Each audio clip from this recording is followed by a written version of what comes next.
Hey, this is Frank. We're looking at a Toyota 2GR-FE 3.5 liter V6 engine. This engine is in a range of vehicles by Toyota and Lexus. And this particular engine that we're looking at today is equipped with an oil cooler. It's this unit right here on the side of the engine that faces forward when it's installed in the car. And today I'm going to tell you about a potentially fatal flaw that can lead to catastrophic failure of the engine, and it's related to this oil cooler. So keep watching.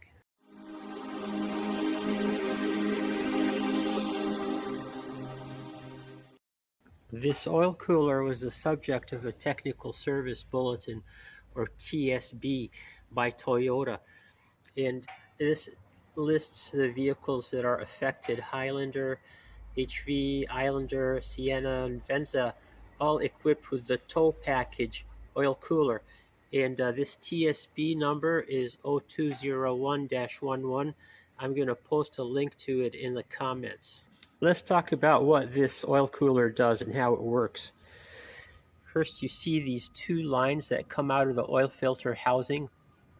They circulate high pressure oil. It's at the operating pressure of the engine. You get oil out into the oil cooler and then back in to the engine.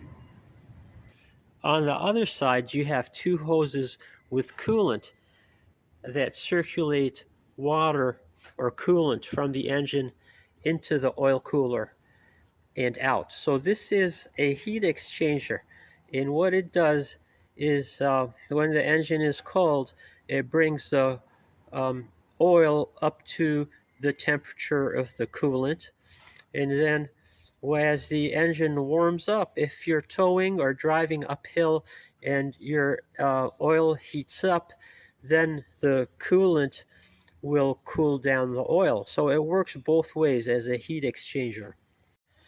So you see that on this engine, the oil lines are both made out of metal, and they're quite solid.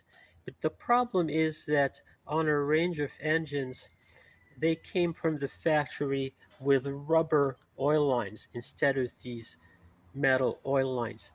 And these lines were prone to failure.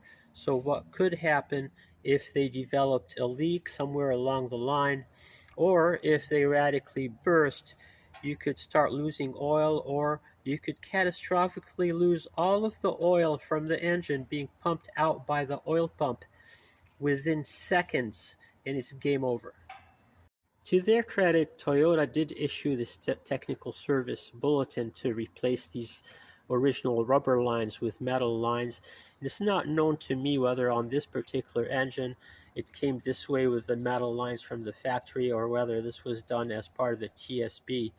But however, at this date, most of the vehicles that came with these, if not all of the vehicles that came with the original rubber lines are no longer covered for the service. So you would have to do this service at your own expense, and the part numbers that are needed to perform this repair are included in the technical service bulletin that I'm linking in the description. So are those two oil lines the only potential problem associated with this oil cooler? The answer is no, because here you see you have two 5/8 of an inch coolant lines that travel along the side of the engine and right underneath the exhaust, the location of the exhaust, which would be right here. And these have an insulation cover to protect them from the heat of the exhaust, but they are not completely impervious to failure. And if one of these lines fails, you will lose all of your engine coolant within seconds. And that will also lead to a catastrophic failure of the engine. Now, these rubber lines for the coolant are not covered by any TSB, so it is your responsibility to inspect them periodically and maintain them or replace them as needed. Thank you for watching, and I hope that you did enjoy this video.